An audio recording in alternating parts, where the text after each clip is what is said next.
이동근 팀장하고 먼저 해운주 얘기부터 좀 하겠습니다. HMM 오늘 좀 오르곤이 있는데 이게 하락과 상승을 좀 반복하는 모습, 약간 박스권에 갇힌 모습이네요. 예. 어떻게 봐야 됩니까? 사실 이제 최근에 좀 악재라면은 이제 화물연대 파업 이슈가 있었어요. 그렇죠. 사실 이제 그 부분이 좀 해결이 되면서 일단 그런 좀 악재가 소멸됐다는 거는 긍정적이고요.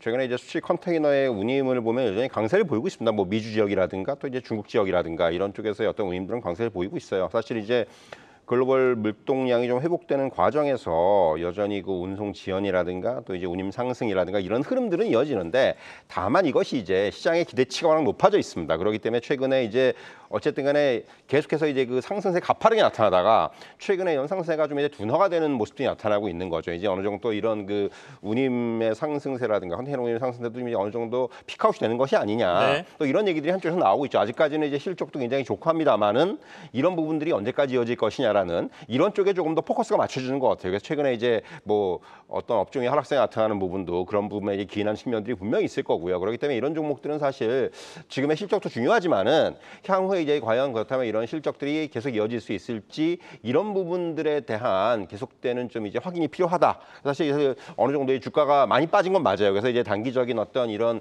반등의 타이밍은 충분하겠지만은 이런 부분들을 어떤 기조적인 다시 이제 추세적인 상승으로 이어가기 위해서는 향후의 어떤 실적 전망이라든가 네. 이런 부분들에 조금 더 주목을 할 필요가 있다. 이렇게 말씀드릴 수가 있을 것 같습니다. 이동근 팀장하고는 오만전자로 내려갈 뻔했던 삼성전자 얘기를 좀 하겠습니다. 오늘 좀 오르긴 하는데 이 정도 올라갔고는 삼성전자 가지고 계신 분들의 마음이 허락을 안 하거든요. 어떻게 봐야 됩니까? 사실 이제 삼성전자의 주가를 지금 뭐 여러 분이 참 물어보시는데 네. 저도 참 이 어떻게 보면 이게 일단 뭐 아시겠지만 삼성전자 같은 경우는 물론 이제 종목 자체의 어떤 이슈보다는 시장의 이슈에 더 영향을 많이 받는 최근에 이제 그런 흐름들이죠. 사실 이제 뭐 매크로적인 부분들이 워낙 그 주가에 작용을 직접적으로 했기 때문에 여기다가 이제 뭐 최근에 나오고 있지만은 이제 반도체 업황에 대한 조금은 이제 부정적인 그런 이슈들까지 좀 불거지고요. 이제 그런 거죠. 지금 삼성전자의 주가를 논할 때 이게 얼마까지 빠진다, 얼마 이제 이 정도면 바닥이다라고 얘기하는 건 결과적으로 지금 나와 있는 악재들이 주가에 어느 정도 반영이 되어 있느냐 이 부분하고 총한다고 말씀드릴 수가 있을 것 같아요. 그에 따라서 시장의 보는 시각이 약간 다르고 또 이제 내년에 어떤 반도체 전망이라든가 이런 부분들에 대해서 약간 그 어떤 그 전망들이 서로 엇갈리면서 지금 주가의 흐름들이 좀 나오고 있는데 일단은 뭐 지금 매크로적인 부분들에 있어서의 반등이 당분간은 아마 나오지 않겠는가. 그래서 일단은 뭐 지금 뭐 6만 원이 여기서 지지가 된다 깨진다를 논하기는 어려워요 사실은. 하지만은 일단은 단기적으로는 지금 반등의 시점들은 분명히 나타나고 있고요. 네. 여기서 이제 한 가지 또 이제 봐야 되는 건 수급입니다. 사실 최근에 이제 수급적인 면에서는 외국인들이 삼성전자에 대해서 또 이제 강한 매도세가 이어지면서 하락을 이끌었던 측면이 있기 때문에 수급이 좀 진정이 되느냐 여부를 봐야 돼요. 단기적으로 이제 그런 부분이 좀 진정이 된다면은 조금은 이제 다시 삼성전자가 이제 뭐 5만 원대로 밀리기보다는 6만 원대에서 좀 박스권을 형성할 가능성이 많거든요. 그렇기 때문에 일단 그런 부분들을 먼저 좀 확인해 봐야 될 것 같고요. 아직까지 삼성전자의 주가가 뭐 본격적으로 상승을 한다 이렇게 이야기는 좀 어려운데 다만 단기적으로 봤을 때 지금은 여기서 단기 좀 저점을 형성하는 그런 과정에 들어간 것이 아니냐 이렇게 좀 판단할 수가 있을 것 같습니다. 이 정도면 내려올 만큼 내려왔다라는 말씀으로 이해는 되긴 하는데 5만 원대로 내려갈 가능성도 있어 보이십니까? 충분합니다. 사실 뭐 지금 이거는 또 이제 수급적인 부분이라든가 오늘 사실 아까 앵커께서도 말씀하셨지만은 오늘 일단 지수는 즉각적인 반응을 보이고 있어요. 시장 자체가 일단 뭐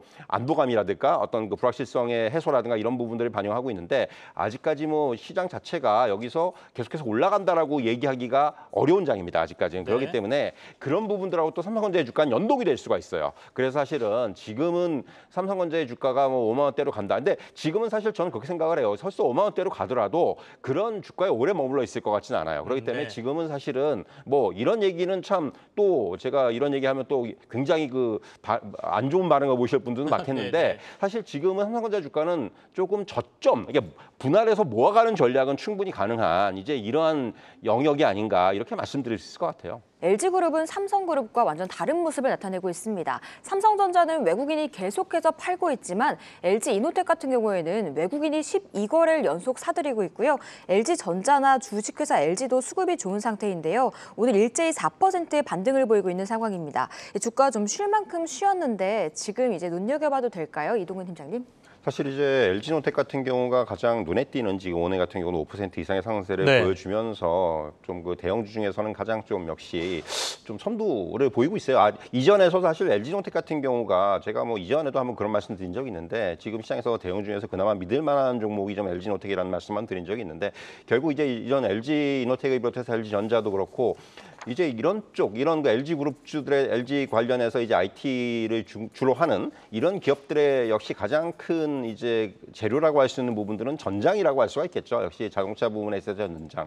최근에 이제 뭐 삼성 같은 경우도 이제 이재용 회장이 지금 계속해서 그 출장을 하면서 뭔가 그 뭐 차량용 반도체라든가 이런 기업들과의 협업, M&A 이런 것들 갖다가 지금 계속해서 이제 타진을 하고 있는데 LG 같은 경우는 역시 지금 가장 이슈가 되는 부분들은 애플카 이슈라든가 네네. 이런 부분들이 역시 계속해서 시장에서 잠복을 하고 있는 거예요. 이게 뭐 계속해서 이제 중간중간에 오픈이 되면서 또는 이제 기사화가 되면서 뉴스가 되면서 뉴스플로어가 되면서 주가를 끌어올리는 역할들을 하고 있기 때문에 이런 것들이 결국은 그 잠재되어 있는 어떤 재료라고 할 수가 있을 것 같고요.